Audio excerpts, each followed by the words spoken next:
Okay, so hi everybody. We're going to be going over, essentially going to be going over my favorite exercises for building a strong body. Now, if it looks like I'm looking to the side, the laptop here has got the YouTube stream on here so I can see if anybody comments, but I'll look at the camera as much as possible. What I wanted to go over is my favorite exercises for building a strong body. So the exercises that I regularly use with most of my clients. Now, these are in no way the best exercises for building a strong body. They're just ones that I've really been enjoying lately, and different. Well, we're going to also go over different variations for each of those exercises and regressions and progressions. And we're going to start with the pull-up. Now, the pull-up, I think, is one of the best exercises for building a strong body, and it's mainly because it's such a hard exercise to get good at. A lot of people think that pull-ups are super easy to achieve, but actually for the general population, from my experience over a decade now of training people, is pull-ups are hard work for people to get to. So if you can't do a pull-up yet, there are different ways in which we can regress it so you can eventually get there. Starting with the first and most basic thing is an active hang. Now, an active hang is going to help build that stability in your shoulders and your shoulder blades so you can then pull up, but it's also going to help build strength in your grip. Alongside the active hang, you then want to do some form of assisted pull-up, whether it's through an assisted pull-up machine or through bands. If you have bands, that's great. So doing the way I prefer to do bands, especially if you've got a pull-up bar and a squat rack, you can set the handles up quite low where you'd want to have your feet, and then you can put the bands across the handles like so. That's a really good way of setting up the bands for an assisted pull-up, a banded assisted pull-up, or you can just tie a band up to the top of the bar, bring it down, stick your feet in it that way. So that's how I would regress pull-ups initially, is go from banded and then just move up the band. So start with a heavier band, a heavy resistance band, and then move down until you can get some bands that are basically like they're not really doing anything. Get to that and then go into pull-ups. Or using an assisted machine and just lighten the weight. And then from there as well, you can then start doing negative pull-ups. Now, if you don't know what negative pull-ups are, negatives are when you just do the eccentric portion of the rep, and then eccentric just means the stretch portion. So you jump up to the bar and then slowly lower yourself down as slow as you can. It's a lot easier to do than just the pulling motion, and it's going to build strength as you slowly move down. So negatives are a great one as well. And then going into pull-ups, what's great, once you achieve your first pull-up, it doesn't take long for you to be able to start doing weighted pull-ups as well. And weighted pull-ups are brilliant. So that's my first exercise, pull-ups. I think pull-ups are absolutely brilliant and one of my best favorite exercises for building a strong body. So now moving on. This one is a staple that should be in everybody's program, and that is squats. Now, that's really simple, right? Squats. Everybody can do a squat. Simple, but there's different ways in which we can progress that again. Obviously, back squats are the king of squats, just doing some form of back squats. It doesn't really matter if you do high bar or low bar. Essentially, both just hits a different area. If you find that when you squat, you hinge more at the hips and your glutes are stronger and you use your glutes more, then low bar is probably better for you. If you find that actually you prefer being upright and you use your quads more, then high bar is going to be better for you for getting more strength. That doesn't mean you shouldn't do the other one, because we still want to build our glutes up or quads up, vice versa. But squats for sure. One thing that I've been loving at the moment with my clients and in my own training is Zercher squats. Now, Zercher squats are wicked. If you don't know what Zercher squats are, it's where you hold the barbell in the crooks of your elbows and squat. What this does is because of where you're having to hold the weight, it really challenges your core, but also challenges your upper back when you're squatting. So not only are you hitting your legs and getting a good leg workout in, but you're really challenging your core and your upper back, which is, I think, a really good functional way to train. So your body's getting challenged through really extreme resistances. So I would say if you can get to a point where you can do Zercher squats, building up a Zercher squat is a really good way to build a resilient body. And it's one of those exercises, I think, that is just grim. You know, there's some exercises that no matter what you do, they're always going to feel horrible. So if you can get used to dealing with that and getting heavy weights and some good amount of volume through Zercher squats, you're just going to be able to handle quite a lot of stressful situations. So Zercher squats, great exercise. Now, one that I actually did today in today's training session was overhead press and strict overhead press. I think strict overhead press is massively underrated, hugely underrated. And I really think that it's something that people should do more of, for sure. Some people should do way more strict overhead press. One, not only is it great for your shoulders, but it teaches you to be stable through some really extreme loads. And if you haven't got very mobile shoulders, it really shows up in a strict overhead press. You want to make sure you're never going to be able to lift as much as you could do if your shoulders are really tight and you can't get that bar straight above your head and you can't hold it above center of mass.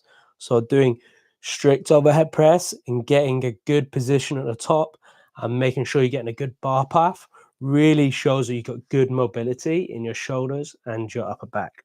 So definitely strict overhead press is one of my favorites. Now, with that, you can start really light, start with light dumbbells, standing up. And then if you can move to a barbell, doing some barbells. And if you've got a light barbell, that's a good place to start. And then just slowly building up weight. If you can get to the point where you can do a body weight overhead press, you're doing really well, for sure. So far we have chin-ups, and we know how to regress them and progress them. We have squats going into back squats, and if you really can, Zercher squats. I love Zercher squats. And then strict overhead press. One last thing with the strict overhead press, make sure you're going all the way down every time, getting to your collarbones and then pressing. That's going to really increase the range. There's a lot of people that just press to like here. I completely understand if you're like quite a big guy and you've got big shoulders and arms and you can't get your arms that low, fine. But if you can, it's going to increase that range of motion more. It's really going to push you. So strict overhead press. Then my next exercise for building a strong body, which is something everybody should be doing, is the deadlift. Now, there's a great post I saw a couple of months ago by Muscle Nerds, who's saying that actually the deadlift, when done correctly, can be a rehabilitative movement. A lot of people think that deadlifts just injure people. Deadlifts only injure people when, one, the technique is wrong, and two, you've gone too heavy too soon, or you've done way too much volume. Deadlifts are going to build a super strong back, and then that's where a lot of people get back problems, because their back is weak. But you want a nice strong back, and deadlifts are going to do that for you. And there's nothing more functional than being able to pick heavy stuff up off the ground. So deadlifts, get your deadlifts on. Start light. If you've never done deadlifts before, start light. Learning the hinge is hard if you're new to hinging. So start light. Do a really good move to help you teach how to hinge properly and also to be snappy with your hips, to be explosive with your hips, is the kettlebell swing. So learn the kettlebell swing. That's going to teach you how to create that snap with your hips. Then go into the deadlifts. Start light, build it up slowly. Learn to hinge, learn how to engage your hamstrings and glutes, and then start building up the weight as you go. Once you start getting good at deadlifts, you can start playing around with some variations, like a deficit deadlift. I really love a deficit deadlift for getting people stronger. Pause deadlifts, Stiff leg deadlifts for really isolating your hamstrings. They really do need to be isolated sometimes. They need a lot of work. So deadlifts as well. That's a great exercise for building a strong body. Now, what we want to include in there is some form of horizontal push and pull. I'm going to include these as one thing, even though they're not one thing, just because otherwise I'll be here all night. But a horizontal push and pull. Now, for your horizontal push, that could be anywhere from a barbell bench press to a dumbbell bench press or a push-up itself. Great. And then a horizontal pull, barbell row, seated row, dumbbell row, and then working on getting those heavy is really, really good. Don't need to explain those too much. We've all probably benched before and we know what we're doing. Next on the list of how exercise to build a strong body. This one I love is a farmer's walk. So if anybody's heard me talk about these before, I've talked about these loads. Sorry, just adjusting my camera. Farmer's walks are phenomenal. Now, they are great for your grip strength, great for dealing with load whilst moving, which is something we don't regularly do. We're normally lifting in very static positions. So dealing with load whilst moving, I absolutely love farmer's walks. And they're so adjustable. You can do them with light dumbbells to start and build up slowly, do them short distance, long distance, whatever it is you like. Buy some farmer's handles. We've got some farmer's handles at the gym that are absolutely brilliant.